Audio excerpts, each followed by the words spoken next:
Like and subscribe and click the bell icon to get new video updates. Bella Hadid says she regrets getting a nose job at 14. Bella Hadid addressed the rumors about her appearance and plastic surgery head-on for the first time, while also speaking openly about her struggles with depression and self-acceptance. In a new cover story for Vogue, the supermodel confirmed that she did have a nose job when she was 14 years old, and it is a decision she seriously regrets to this day. "I wish I had kept the nose of my ancestors," she explained. "I think I would have grown into it." But despite assumptions, she has also done everything from getting her eyes lifted to having her jaw shaved. Hadid says none of that is true. "People think I fully fucked with my face because of one picture of me as a teenager looking puffy. I'm pretty sure you don't look the same now as you did at 13, right? I have never used filler. Let's just put an end to that. I have no issue with it, but it's not for me." She continued, "Whoever thinks I've gotten my eyes lifted or whatever it's called, it's face tape. The oldest trick in the book. I've had this impostor syndrome where people made me feel like I didn't deserve any of this. People always have something to say, but what I have to say is, I've always been misunderstood in my industry and by the people around me." And all of those opinions about her appearance definitely weigh on Hadid, who says that she began to notice her mood changing around January 2021. "My immediate trauma response is people-pleasing.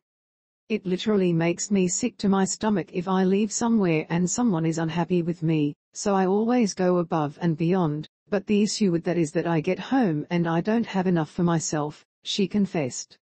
"I became manic. I bleached my hair. I looked like a troll doll. Then I dyed it, it looked like a sunrise. That should have been the first sign." After weeks of waking up near suicidal, Hadid spent 2.5 weeks at a treatment program in Tennessee. There, she began incorporating therapy and Wellbutrin into her routine, both of which she says have completely changed her life. She explained, "For so long, I didn't know what I was crying about. I always felt so lucky, and that would get me even more down on myself. There were people online saying, 'You live this amazing life. So then how can I complain?' I always felt that I didn't have the right to complain, which meant that I didn't have the right to get help, which was my first problem." Last September, at the first sign of another burnout during New York Fashion Week, Hadid pulled out of all her commitments and went to visit her mom's farm in Pennsylvania to reconnect with herself. She said, "When you are forced to be perfect every day, in every picture, you start to look at yourself and need to see perfection at all times, and it's just not possible. That month off was really helpful for me." Concluding, "Now, everything that I do in my personal life is literally to make sure that my mental state stays above water. Fashion can make you or break you. And if it makes you, you have to make a conscious effort every day for it not to break you. There's always a bit of grief in love. The Prince Andrew trial that wasn't." Jerry Lewis's co-stars speak out, "He grabbed me. He began to fondle me.